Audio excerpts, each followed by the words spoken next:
you're a teen. It's almost Halloween, and your sister, your twin sister, has been gone for exactly a year. So, tonight you do the only logical thing. You grab your friends, or your sister's friends, sneak into the woods, and try to contact her. What could possibly go wrong? Hi there, welcome back to Pixelated Lens. Tonight, we are diving into a brand new indie visual novel called Twincantation by Little Nihilista Games. It's short, spooky, and completely hand-drawn. Think cozy seance meets teenage grief, with branching choices that range from heartfelt to hair-raising. Like I said, this game is pretty new, so I haven't seen any spoilers for it, really. So everything we're about to see is completely new to you and me. We're going in flashlight first, and I'm dragging you with me. Let's see if we can make contact, or if something contacts us first.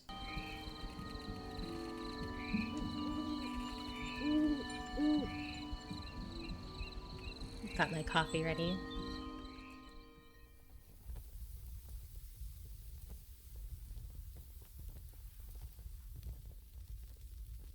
This is a story about grief. Themes of death, suicide, and the metaphysical all come into play. Words shape your journey. Some roads lead to personal reflection, others to harm. But true understanding comes only from walking all paths. We have our first decision. We're gonna say, let's forge this story. Onward. Your stomach flips from the back seat as you fondle the small velvet pouch. Willow said to bring one item, but how could you choose just one? So many things still feel like her. Trinkets she'd bring home from the woods. The notepad she was always scribbling in. And then there's the one you hadn't planned on taking at all. Teenager falls 500 feet to gruesome death. The Timber Tribune. Timber Creek officials confirmed a 17-year-old hiker dead after falling 500 feet from an infamous overlook in Mirrorstone National Park. It was the middle of the night, and we didn't even know she'd left the house, says Mackenzie Whitmore as she wipes her eyes. I just wish we had known what happened to our daughter. Caroline, Callie Whitmore, was in her senior year at Timber Creek High. Callie is survived by her parents and twin sibling.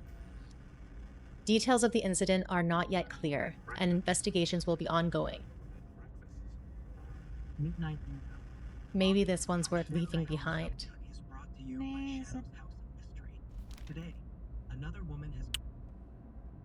Jace turns off the radio from the passenger seat as Willow cuts the headlights. You must be getting close. I do love the way this is animated and drawn. The blackness of night doesn't last long, though. As she pulls closer to your destination, the soft glow of neon brushes all three of you in pink. You've arrived. We've arrived. Your throat is dry as you glance around the lot.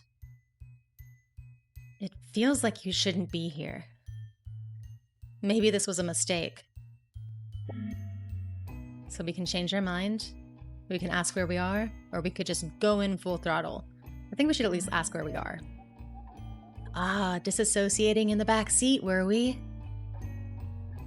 Oh man, this is getting to you, huh? Don't be embarrassed. I've heard that traumatic anniversaries can cause all kinds of symptoms. We're about 7 miles outside of Mirrorstone National Park, at Shadow's famed and beloved mystery house.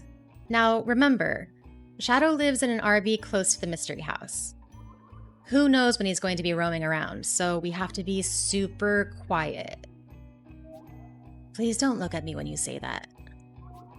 I'm just saying. Maybe we should all practice our whisper voices in the car. Ugh. How's that? Incorrect. Who's Shadow? Why do we have to break into the mystery house to reach Callie? The real mystery is why I had to steal my sister's shit.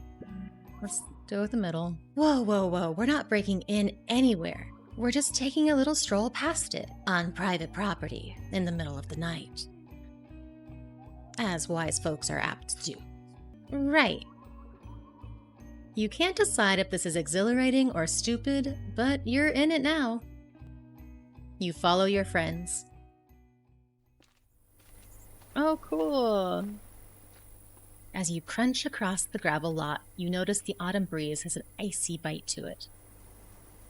You sink deeper into your coat, gripping the velvet pouch so hard your fingers sweat. Attention pulls at you as you approach a towering figure half lit by the neon sign. You know it's meant to be whimsical, but in the faint glow of the blood-red light, Bigfoot feels like he's watching you trespass. The deep grooves of the carved wood cast shadows that play tricks on your mind. It feels like he could move at any moment. You attempt to distract yourself. What exactly is the mystery house? What's a vortex? Did you guys ever come here with Callie? Race ahead of these chumps. It's a dollar store tourist bait, a half-assed grab bag for all things weird. They mean it's a roadside attraction for the natural gravity vortex here. For some reason, vortices show up near a lot of our national parks. Mirrorstone is just one of the 17 in the States. And, like clockwork, a novelty shack pops up beside them, catching all those tourists ready to spend some cash. So it isn't real? Jace and I have differing opinions here. There's power in optical illusions. Mercury retrograde, for example? Okay, can we not with Mercury in retrograde? The illusion that Mercury is moving backwards. Lots of people experience actual disruptions in technology from that phenomenon. Lots of people who are already predisposed to believing their own bullshit. But it's not like we're all looking through telescopes watching this illusion play out. It's just happening in the background as we go about our lives, but the effect remains. I think there are parts of the mystery house that are real. When you've learned to sense energy, you can feel an intense shift. Even if you haven't, you can tell something is just different here. That's the power of the mind and illusion. Whatever it is, I think you'll agree, this place is special in a palpable way. And what about this setting says seance to you? Mainly the crystals in the gift shop. Some believe that the vortex is like a liminal space. Like an opening, a tear in the veil between our world and, well, wherever your sister might be. That's why people travel to this area from around the world searching for a spiritual experience. Okay, cool. So we can ask the second question. Did you guys ever come here with Callie? OMG, Callie loved the vortex. True, she was a sucker for anything unusual. But I'm pretty sure she came here more often by herself than with either of us. She and I did cast the occasional circle together out here. She definitely had her own magical practice and her own secrets with the vortex. You raise an eyebrow at the thought of Callie casting a circle. She was quite eclectic, but never used the W word to describe herself. Witch. You're starting to wonder. And you're starting to feel a little eclipsed out of her life. Willow interrupts your self-pity. I think the thing she loved the most was the goddesses. Willow gestures ahead of you, where more statues like Bigfoot dot the path. Ooh, pretty. Ta-da!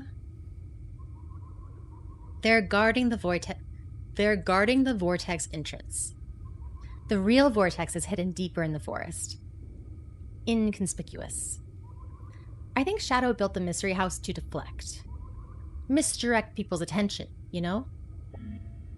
Are you saying Shadow's hoarding this magical portal? You're all crazy. No, we'll go with the first one. Hoarding and exploiting. That dude is without a doubt keeping it for himself. My theory is he's doing some sort of age-gobbling eternal youth ritual. Guarding the power of the place like a greedy old gremlin in the guise of an ancient hippie. So he's doing eternal youth rituals but looks ancient? Sounds pretty woo to me, Jace. I didn't say they were working. Jace is quite the conspiratorial for such a sensible person, aren't they? All three of your gazes naturally drift to the statue of the two women. You've seen these figures elsewhere. On signs, on t-shirts, at the entrance for Mirrorstone National Park. At the entrance for Mirrorstone National Park.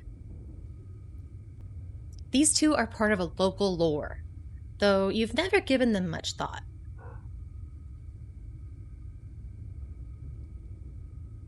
But now, in the dark, staring at their shapes carved in pine, something stirs in you. Goosebumps prickle between your shoulders. Willow notices. I thought you'd appreciate them. Callie adored them. And honestly, they're part of the reason we're here. I think they can help us. Hear the goddess's lore with all the bells and whistles. Give me the abridged version. Don't care, let's summon the dead already.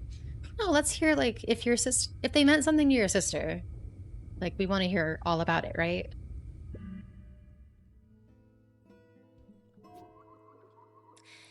Get comfy. It's story time. Okay.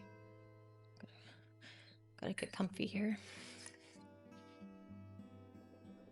Long ago, in these mountains before humans were in the area, there were these twin goddesses. Yora and Noctira. They tended the forest now known as Mirrorstone National Park. For thousands of years it was Eden. I mean, stone-cold paradise. But then, you guessed it, humans came along and ruined everything. Noctira could sense death in these humans. She knew the forest would never be the same after their arrival. But Yora, she was curious about these imperfect little beings. She found their limitations endearing. She wanted to help and protect them, the way she protected their forest. This was the dividing point between the sisters. Noctira insisted that these humans were a threat to the paradise they'd built. She begged Yora to help her drive them away. She could see the damage and destruction they'd ultimately bring. She wasn't wrong, right? So, when Yora refused to help her take out these little flesh bags, Noctira felt it was a betrayal. Not just to her, but to the land they were meant to protect. While Yora felt that the humans were a part of the land that they were meant to protect. They each felt they were doing the right thing.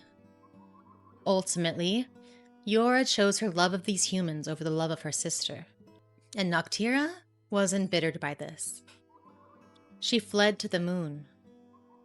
She said she'd return on one condition. She'd return if Yora brought her human blood, a way to prove her loyalty. But that day never came. Now, she lives on the moon, occasionally screwing with park visitors from the night sky, waiting to paint the moon red with their blood. Mirrorstone has one of the highest rates of lost hikers in the country. Thus, the name. Parts of the land that look just like the other parts, like a mirror. People get disoriented here, just like they do in Shadow's property. There are people who blame that vague weirdness on twin shenanigans. Namely, Noctira. I think she's just like anyone else who's been rejected. She's withdrawn, misunderstood. Leering down from the moon, giving us a big ol' middle finger. Two sisters, one left behind. It hits a little too close to home. Willow and Jace push past the statues, slipping into the entrance of the dark forest. All right, there are two paths we can take. One goes to the heart of the vortex. We have to sneak past Shadow's RV to get there. We'll call that the adventurous path. It's sketchy AF. Well, the vortex magnifies all kinds of energy, good and bad.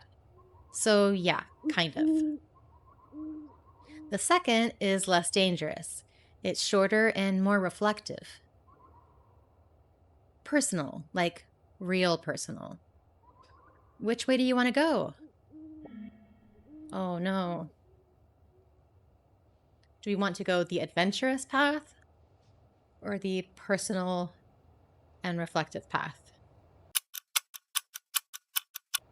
But for now, I'm interested in taking the personal path, I think.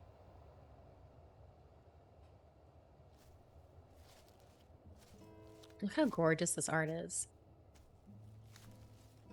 The walk is quiet as you trail behind your friends. Reflect on the moon. Recall a memory of Callie. Let's recall a memory of Callie. The last time you hiked in Mirrorstone, it was with her, under the stars. It felt as dangerous then as it feels tonight. Your mind was constantly turning trees into strange people the whole walk up. You'd think it would have annoyed Callie to death, but she didn't mind. She was too enamored with being present, absorbing every moment.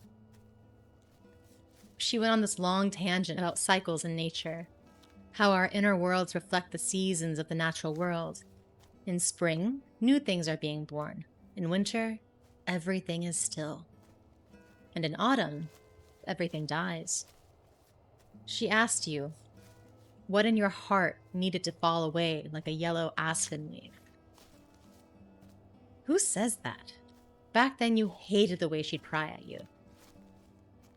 Always trying to get to the squishy layer of buried emotions you kept tucked away. Now, you'd give anything for her to poke and prod at you that way again. Ahead of you, Jace and Willow fan out purple fabric in a clearing on the forest floor. Willow spreads out a hand-carved spirit board. All three of you take a seat on the cold ground. Time to see if Callie shows up. Oh, shoot. Let's get quiet. Get still. Take 3 deep breaths. Talking to you. Yes, you. Okay. Okay. We are spiritually grounded now.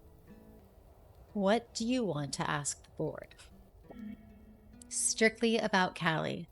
Make this personal. Well, isn't like asking about your sister also personal?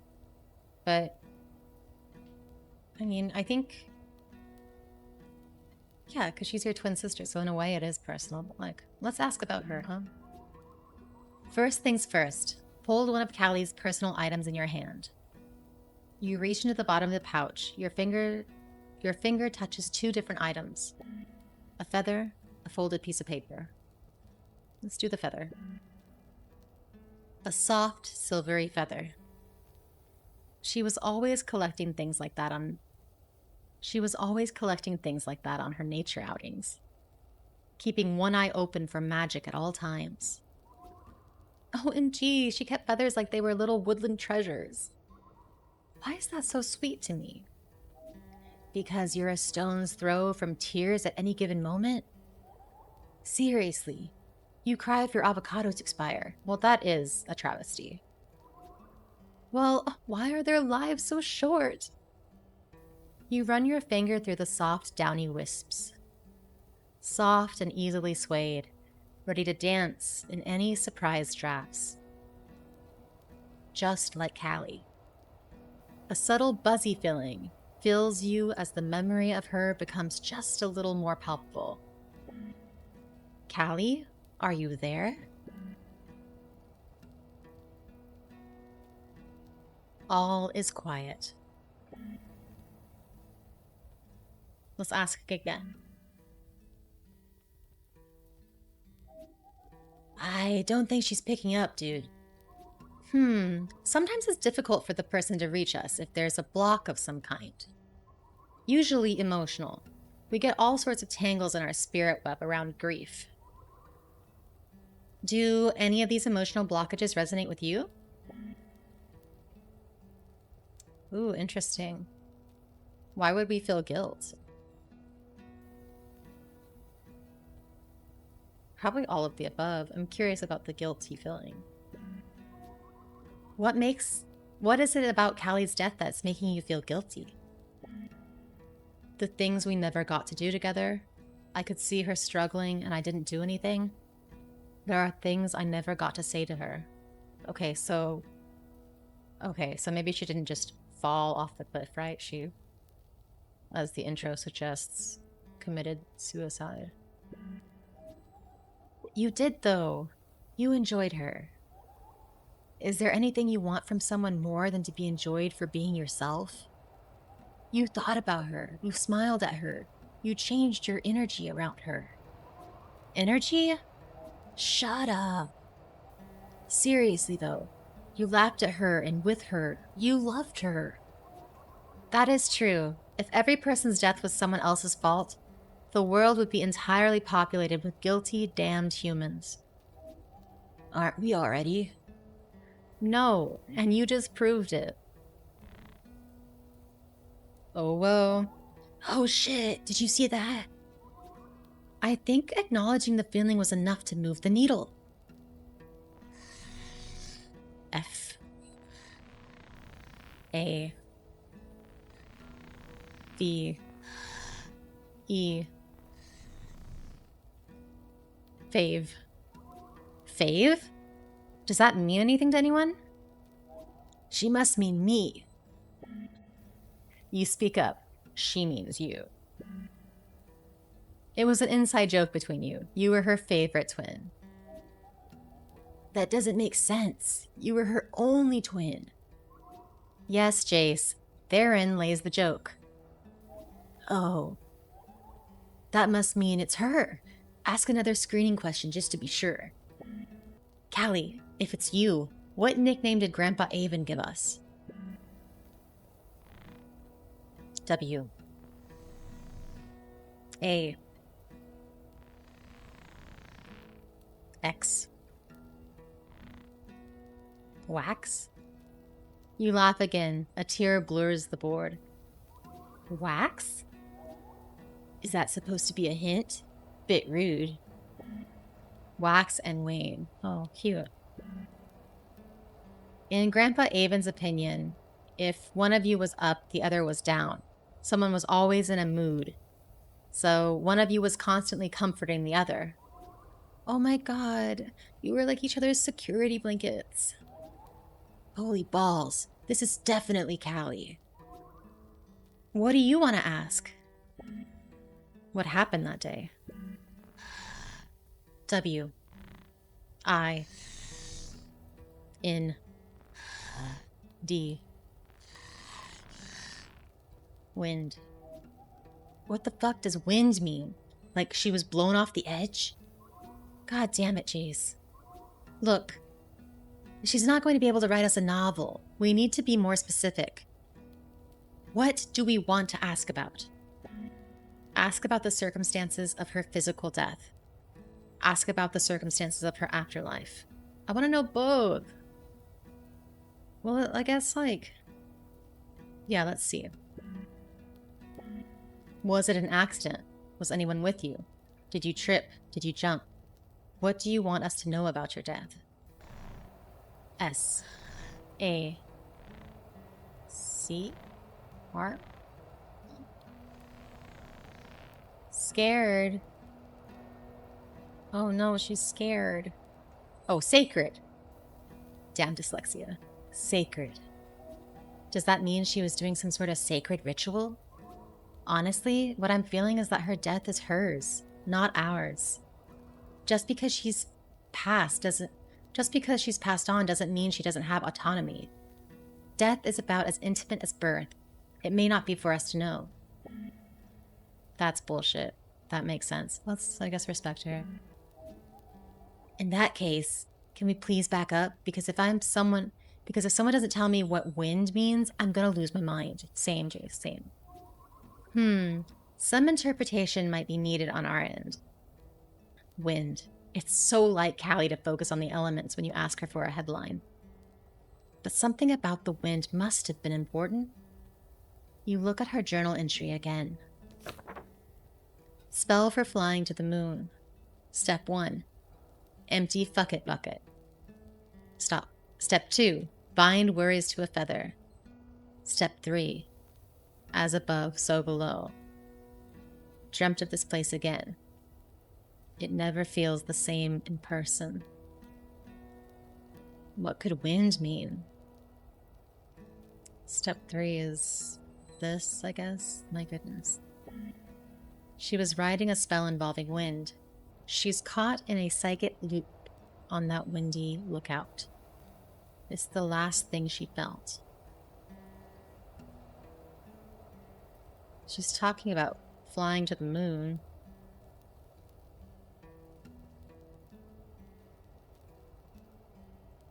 Maybe this. Silence hangs over the three of you. The rush of air she felt in that fall must have felt as powerful as an ocean tide. A lump hardens in your throat. Let's finish her spell. Damn, that does make sense.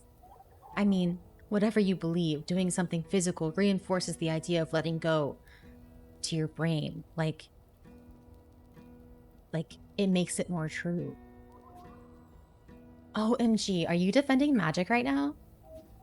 No, but I think we should finish her spell. But I think we should finish her spell just the same.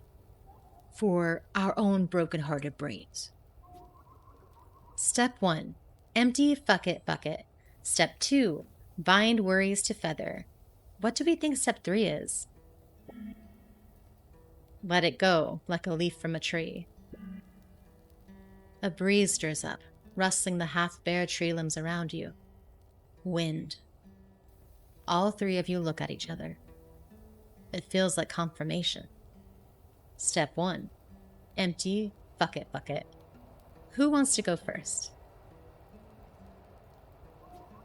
I think my bucket needs filling more than anything. Too many worries I hold on to for too long. Like letting my parents down. Fuck it. Fuck it. What needs to go into or out of your fuck it bucket? Oh shoot. Resentments around Callie's premature ending. The need to hide from life since her death. The secret fear of worry that's become all-consuming. The need to control my environment. Nothing, man. Life is good and I'm perfect. Personally, like, the need to control my environment is like a constant for me. The need to hide from life since her death. I feel like this is what would be more accurate. I like these three. The need to hide from life since her death. A secret fear or worry that's become all-consuming. The need to control my environment. I do feel like this kind of encapsulates like the others. Am I overthinking this? I don't think so.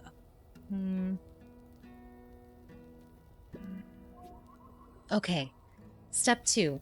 Let's try to visualize our fuck it bucket item as if it were an actual object.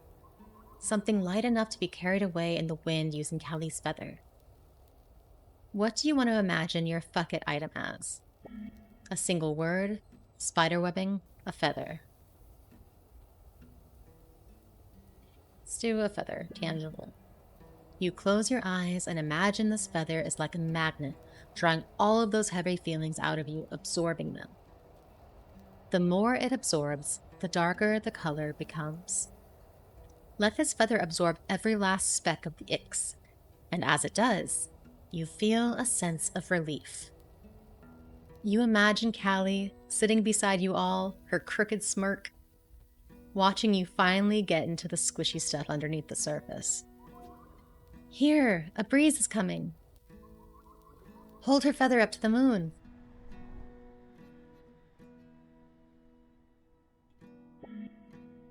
Read step 3 aloud like an incantation. With my heart untethered, I'm able to breathe, able to rise, to reach my highest heights, to touch the stars, and to taste the moon. This is no longer mine to carry, and no longer Callie's. I release you like a yellow aspen leaf. Release.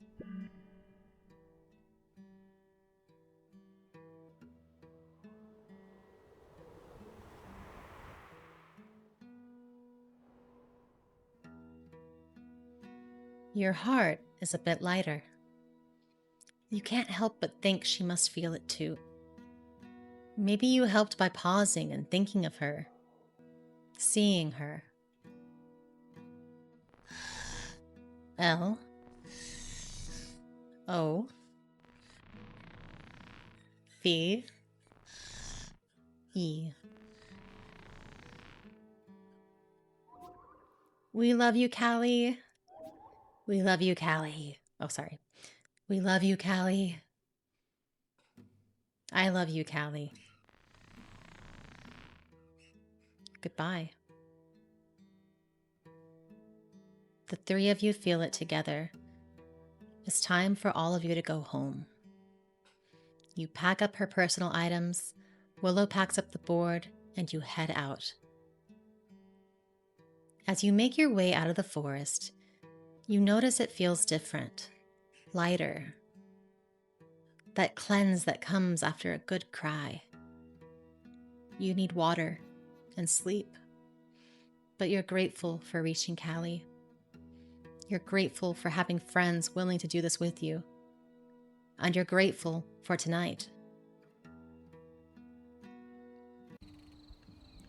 Well, that was Twincantation, a little game with a lot of spirit, pun intended. What struck me most was honestly the art. Every frame looks like it was pulled from someone's dream journal. Delicate, personal, fragile, and just eerie enough to make you pause a little bit. There's something about hand-drawn games that just make the story feel lived in, like you're flipping through a memory instead of just watching pixels move across a screen. The brush textures, the way the light plays off the trees, the movement, tiniest haunted expression in the characters' faces. It feels so intentional. So whether we reach someone on the other side, or just stirred some things up in ourselves, I'm glad I played this. And I'll probably play it again to see what the other branching paths may lead to. If you played this game too, I'd love to know what you saw, what path you took, and what stuck with you. Again, this is an indie game by Little Nihilista Games, and it's available for $2.99 right now on Steam. It's a recent release and is just a really cozy play. It's a very short game, as you saw, but you can still save it, which I always appreciate. So you can come back to it if it gets too heavy or if you just don't have time. But yeah, go play the game and let me know what you think. But remember, always burn your spirit boards after. Thanks for watching this playthrough, and I'll see you next time. Bye.